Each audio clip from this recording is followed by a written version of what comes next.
강경화 외교부 장관이 우한 코로나 방역 성과를 내세우며 방역 경험이 외교적 자산이라고 자평했다.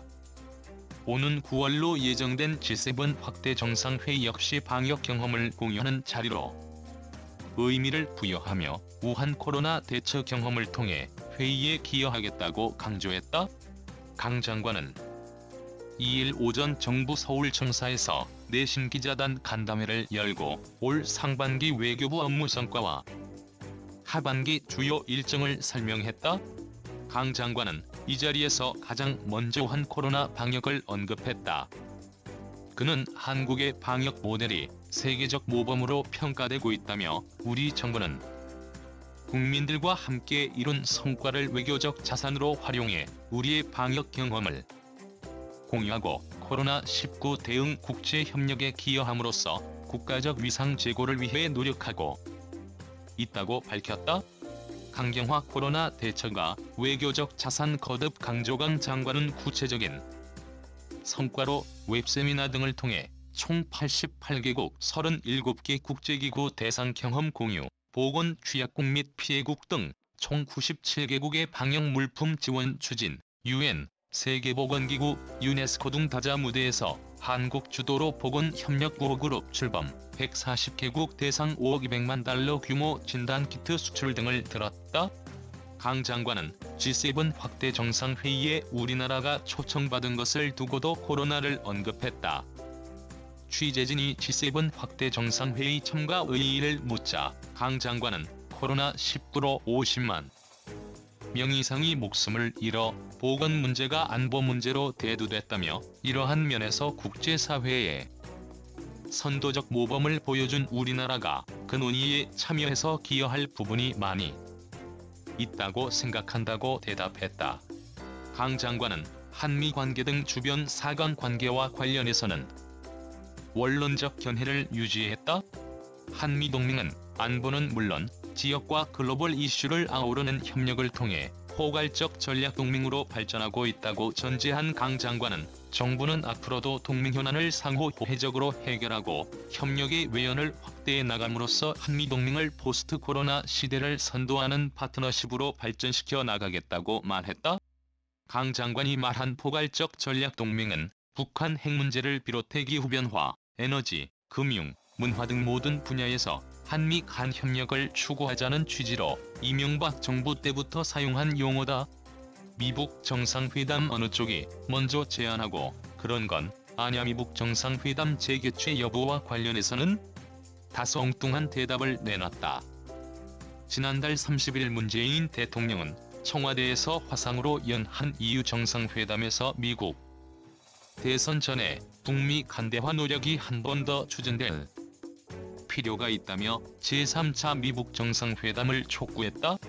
강 장관은 그러나 이날 미북 정상회담 재개 가능성을 낮게 보던 우리 정부의 전략이 바뀐 것이냐는 질문에 미국 측은 언제든지 북미 대화를 재개할 준비가 돼 있다는 입장을 꾸준히 밝혀왔다며 어느 쪽이 먼저 제안했다, 이런 것보다 하여튼 북미 대화 재개를 위해 우리가 할 수 있는 역할을 다한다는 입장으로서 계속 조율을 해왔다고 답했다. 이 발언은 미북 정상회담이 한국 정부의 의지와 무관하게 재추진될 수 있다고도 읽히는 대목으로 문 대통령이 미북 간 촉진자 역할에 다시 나섰다는 시각과는 거리가 있다.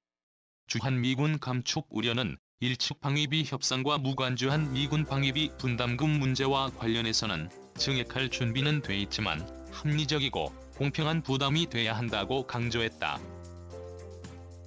그러면서 일각에서 제기하는 주한 미국 감축 우려에는 방위비 협상 중에 논의된 바 없다. 한미안보협의회에서 현재 규모로 유지한다는 공약을 매년 확인하고 있다고 선을 그었다. 한일 관계에서는 역사 문제가 중요하다는 기존 견해를 고수했다. 이웃으로서 필요한 실질 협력은 분리해야겠지만 역사 문제에 대해서는 원칙에 따라 단호히 대처하겠다는 것이다. 강 장관은 대법원 강제징용 판결과 관련해 한일 간의 간극이 크다. 일본이 우리나라 대법원 판결에 대한 불만으로 부당하게 수출 규제 조치를 취했다며 강제징용 판결이 언제든 한일 관계를 뒤흔들 변수가 될 수 있음을 시사했다. 한일 관계 역사 문제는 단호히 대처 불시 남겨나 다음 달 23일로 예정된 지소 미야 재연장 통보 여부와 관련한 견해를 묻는 질문에는 일본 측의 수출 규제 관련 여러 가지 동향 등 제반 사항을 분석하면서 우리 입장을 계속 정리해 나갈 것이라고 대답했다. 한중 관계는 전략적 협력 동반자 관계라며 기업인 등 필수 인력의 이동을 보장하는 신속 통로 제도를 처음으로 도입함으로써 방역과 경제 협력의 대표적 모범 사례를 만들어가고 있다고 자평했다.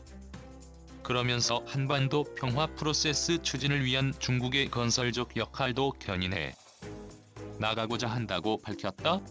시진핑 방한 공감대 아직 남아 있어. 시진핑 중국 국가주석의 방한 여부와 관련해서는 한중양 측이 올해 안으로 조속히 성사시키자는 공감대가 아직 있다며 코로나 상황 등을 보면서 계속 중국 측과 협의하겠다고 밝혔다. 영국, 일본 등 27개국은 지난달 30일 열린 제44차 유엔 인권이사회에서 홍콩 국가안전법 폐지를 촉구하는 공동 성명을 냈다. 우리나라는 여기에서 빠졌다.